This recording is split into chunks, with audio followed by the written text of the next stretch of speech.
The holy death of Saint Benedict as recorded by Saint Gregory the Great, and his promise to Saint Gertrude.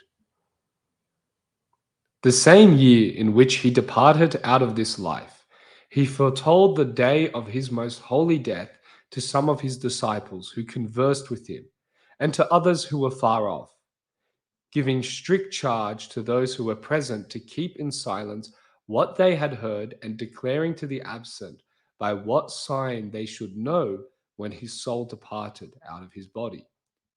6 days before his departure, he caused his grave to be opened, and immediately after he fell into a fever, by the violence whereof his strength began to wax faint, and the infirmity daily increasing. The 6th day he caused his disciples to carry him into the oratory, where he armed himself for his going forth by receiving the body and blood of the Lord. Then, supporting his weak limbs by the hands of his disciples, he stood up, his hands lifted towards heaven, and with words of prayer, at last breathed forth his soul. The same day, two of his brethren, the one living in the monastery and the other in a place far remote, had a revelation in one and the selfsame manner.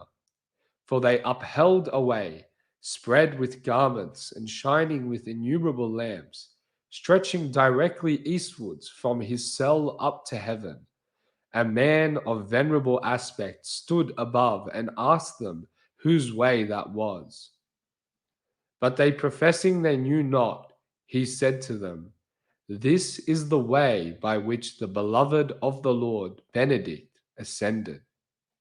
Thus the disciples who were present knew of the death of the holy man, and so also those who were absent understood it by the sign foretold them.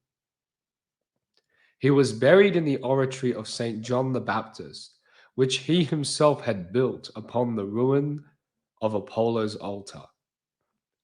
Here ends the writings of St. Gregory the Great on the death of St. Benedict. On account of St. Benedict's death, he has long been considered a patron of a happy death. St. Benedict once appeared to St. Gertrude, saying, "Whosoever reminds me of the extraordinary prerogative with which the Lord deigned to glorify my death, shall be assisted by me at his death, and I will be his faithful protector against the assaults of the wicked enemy. Fortified by my presence, he will escape the snares of the evil one and safely attain to eternal glory."